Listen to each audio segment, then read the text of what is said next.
We also have today with us ODSP.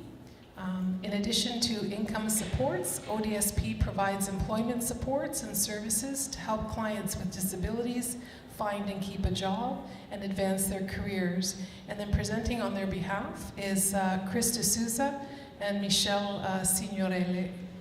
So again, thank you for the presenters, and I guess who will we have going first? ODSP. Okay, thank you.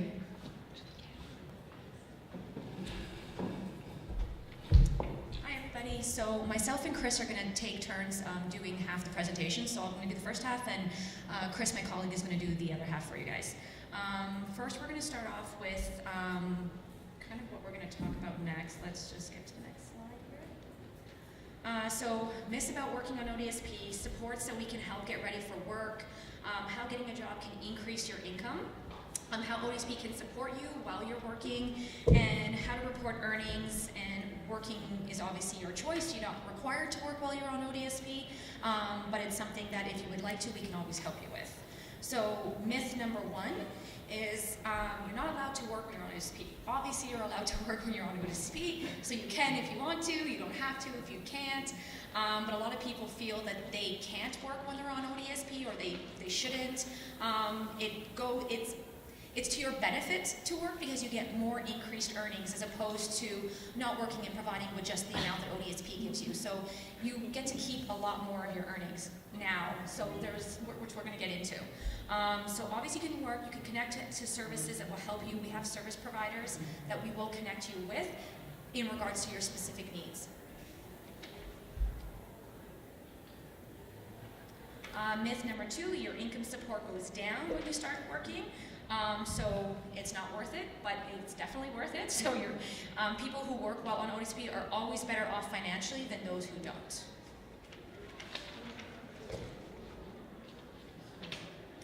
Myth number two, you lose your health benefits when you're on ODSP, like your dental and drug benefits. That's incorrect. You do not lose any of your benefits. Even if you come off ODSP, you may not lose them, and we'll get into that later on in the presentation as well. So if you do leave ODSP because of high earnings, you will continue to receive drug, dental, all of your benefits.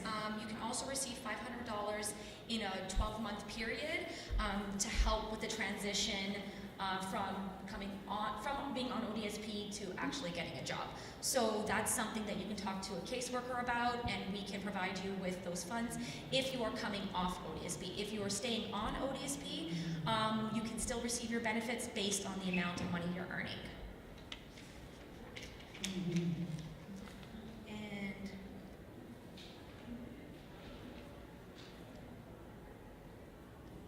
Myth number four, you can't get back on ODSP if you lose your job.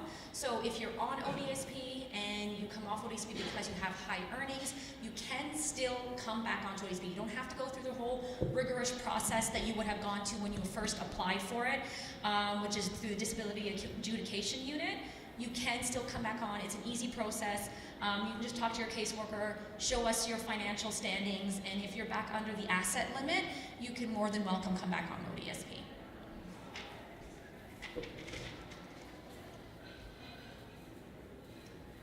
So you can work while on ODSP. So if you haven't already done so, speak to your caseworker about your interest in working. There are a lot of different positions, a lot of different resources that we can help you with. We will connect you with a service provider to develop a plan to finding you a right job that fits for your disability needs. When you start working, you must report your income and discuss your expenses with your caseworker. So if you do have disability-related expenses, we can help you with that as well. And if every month, you do have to report them, but we're a month behind. So if, say, to instance, right now, caseworkers are putting in income for people for the previous month, which was for September.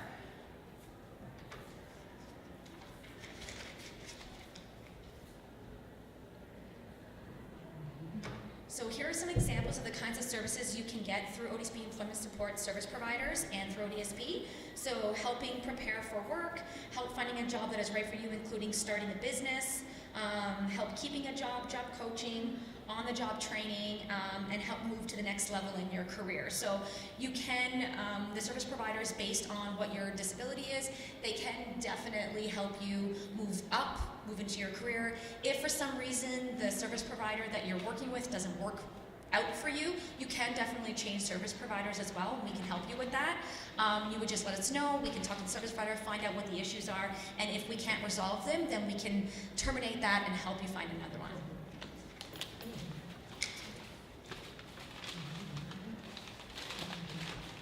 So with employment supports, we can also help address your disability-related needs. So if you have certain needs, and computer-wise, if you have a disability but you can't type or you can't speak into the computer or you can't do certain things, we can help you provide you with certain technologies up to a certain maximum amount that can help in regards to the job that you may need. So you can once again help with interpreter services, assistive devices, training, any of that stuff we can definitely help provide some money for, but we would just need to let us know what it is, how it would help you in your job, and then we can go from there.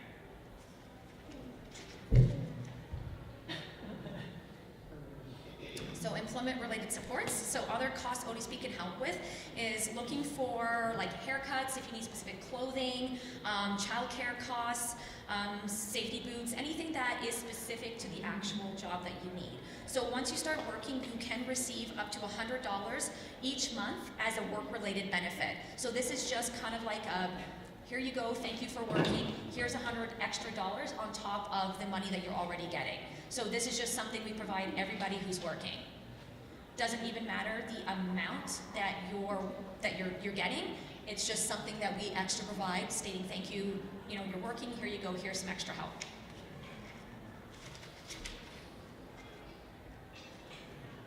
So how earnings affect ODSP income.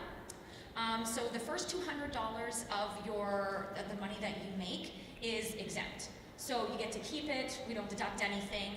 After the first $200, we deduct 50%. So if you're making, like say $600, you get to keep the first $200, and so the $400 after that is deducted 50%. So that means we're deducting 200 of the 400, plus you get the extra 100 back from the work-related benefit that we're giving you. So technically, we're only collecting $100 from that 600. So I'm going to pass on the rest of the presentation to Chris. We're going to go into specifics on how the calculation works, and he's just going to go into it and how it kind of affects you guys. Thank you, everyone. So I'm just going to explain to you some calculations that we have based on the income or the earnings that you have. So, for example, if you earn $1,000 a month, the first 200 is exempt. That leaves you with a balance of $800. 50% of that is now taken into consideration, not the full 800. So only $400 is taken, and then if you have other expenses like child care expenses or disability-related expenses, that is taken into consideration and deducted also from that. So in this scenario, we don't have any costs related to that. So we have a total deduction of only $400 from the $1,000 that you had earned. So for example, if a client is receiving $1,151 in ODSP, $400 is deducted from that. $100 is given back to you as a work-related benefit, and your ODSP payment is now $851. So $851 you receive from ODSP, and your earnings, which is $1,000 per month, will total up to $1,851 as your earnings for the month. Now, if someone has a disability-related cost, so for example, if you have $300 a month that you have paid with reference to disability-related expenses, so for example, you have a certain equipment that you are paying for that you require in order to complete your work, that is deducted from the earnings that you have every month. So ODSP deducts that amount that you are paying, and then your ODSP amount is increased every month. So this is an example that those costs are taken into consideration every month from your ODSP related expenses. We have another example to give you from this. So for example, your net earnings is $500 a month. the flat rate of $200 is exempt from that, which leaves you with $300. 50% of that is $150. Now you have your disability-related expenses, $200 a month, which is deducted from that, which leaves you a total of $0. So you do not have any work-related expenses this month, because the $200 for the work for the disability-related is more than your earnings for the month. So you have $1,151 from ODSP minus your earnings, which is $0. And plus you get the $100 work-related benefits. So your total ODSP is $1,251 for the month, plus your earnings of $500, which leaves you with $1,751. Childcare costs. So as we explained to you earlier, your childcare cost is deducted from your work-related expenses. So for example, if someone works in the month and if they have childcare expenses, that is going to be deducted. So for example, you can claim up to $600 for unlicensed childcare. And so if you have, I think there's an example. So if you have $1,000 a month that you earn, first $200 is exempt. That leaves you with $800. 50% of that is $400. Your licensed childcare, you pay $250 a month. That is deducted from the balance of $400, which leaves you with $150. That is going to be deducted from your ODSP expense. Example, $1,574 that you receive from ODSP. Only $150 is deducted now from your ODSP money. But you receive $100 for work-related expenses. So it's only $50 that is deducted from your $1,574. So your ODSP payment is $1,224 a month. So a final calculation, or that what you'll receive every month, is $1,524 from ODSP, and your net earnings, which is $1,000 a month, which gives you a total income of $2,524. So starting a business. If you're starting a business and your income is calculated and you're eligible to deduction business-related expenses. For example, eligible expenses are supplies, tools and equipment, bookkeeping, legal fees. So for example, if you have to buy certain equipment that you have in a month. So for example, books, and you have to buy a laptop, or you have to pay legal fees, or if you have advertising, if you want to advertise your business, all that is deducted from your business expenses. I think we have an example. Certain expenses are not taken into consideration, and that is if you're paying rent. And why? It's because ODSP pays most of your rent, or ODSP pays your rent. Your wages for your employees, if you have wages for your employees, that's not taken into consideration. Gifts and entertainment, those are not. So business losses and conferences, those are not taken into consideration. So here's an example that we have. Your gross business is $600 a month. Your eligible business expenses is $100. That's taken minus at the first expense. $500 is your net business income. So your net business income is $500 minus the flat rate of $200, which is the exemption, and 50% of $300 is $150. So only $150 is deducted from your $1,550, which you receive from ODSP. You also get the $100 work-related benefit, which gives you a total of $1,101 of ODSP payment. So our final calculation is ODSP payment of $1,101, your $500, which is your business-related expenses, and of course the business expenses is minus, which leaves you with a total of $1,601 of a monthly. So working in school. So if you're working in school, if you're working while you are schooling, you can earn up to, and you earn $130, ODSP will consider your earnings as a resources, and it will be decided, so you can also speak to your caseworker about this, because if you're working in a full-time, if you're full-time in school,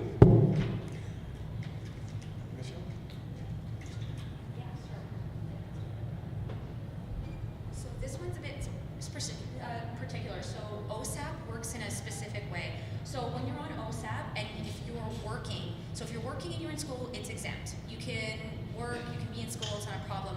But it happens that when you are, OSAP might, over the amount of $113, they will see that as an asset, and so they will adjust how much they are going to give you for your OSAP payments. So it's not a big deal, but it is something that you may want to talk to OSAP about and talk to your ODSP worker about.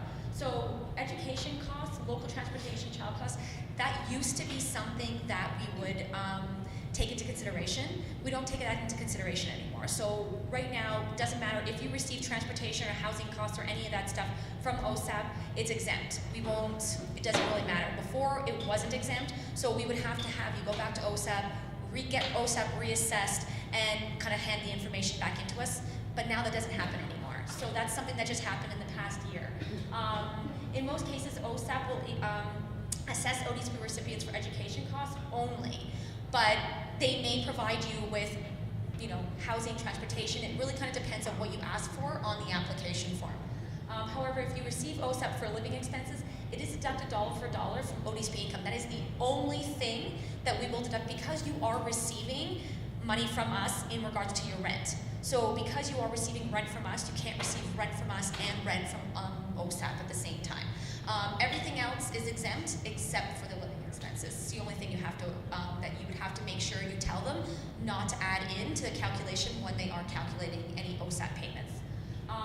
And then, just check with your caseworker in regards to any other further rules, but this is mainly it. Like, there isn't any other kind of surprises that you should come across. Just make sure that the living expenses aren't added into the OSAP application form. That's it.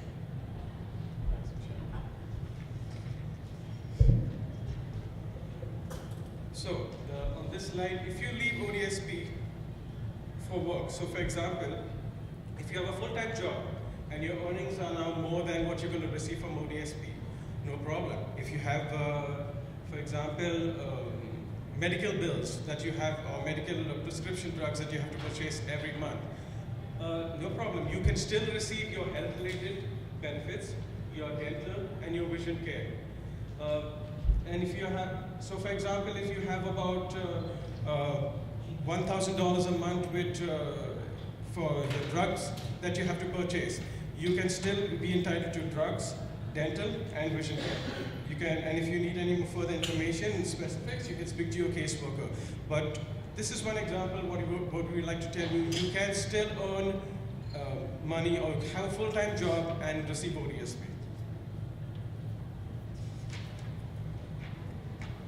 Reporting your earnings. So you can take your, so while reporting your earnings, you have to provide a copy of your pay stubs every month to your caseworker.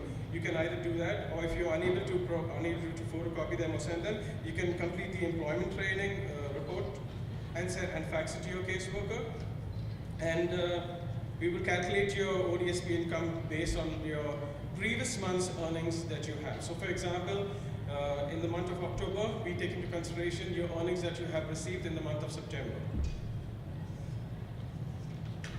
So one thing that you have to keep in mind is there may be a delay in case you end an employment. So for example, if you have stopped working in the month of September and you do not have any earnings now in the month of October, you have to take into consideration that ODSP looks at the earnings that you had the prior month, the previous month. So you may not receive any money early in the month of October because you are not working anymore, but at the end of October you will receive your ODSP payments that you normally receive at the end of the month, every month. And if you need for any further information, you can speak to your caseworker on how this is calculated and how your ODSP payments are paid every month.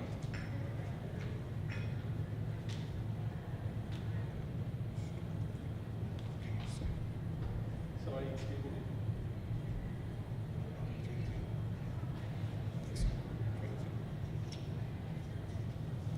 Okay, so the benefits of working with ODSP. So people with disability on ODSP do not have to take a part-time related activities. But if you do so, you will see your income has increased. So for example, if you have earnings every month, you will still receive your ODSP payments. and you get the work-related benefits. So that's one good thing. Another thing is you get your dental coverage and you get your health-related coverage. So that means your prescription drugs are paid for, and if you need vision care, you also get vision care, which is covered by your health card. And another thing is you get to have social benefits. So that example is you get to mix around with people, you get to socialize with other people while working in a specific office. Next. So, and the last slide is if you need any more information, you can contact your ODSP caseworker. And any additional information is also available on the Ontario.ca social assistance website. And that's all we have for today. Thank you very much. Thank you, Chris and Michelle.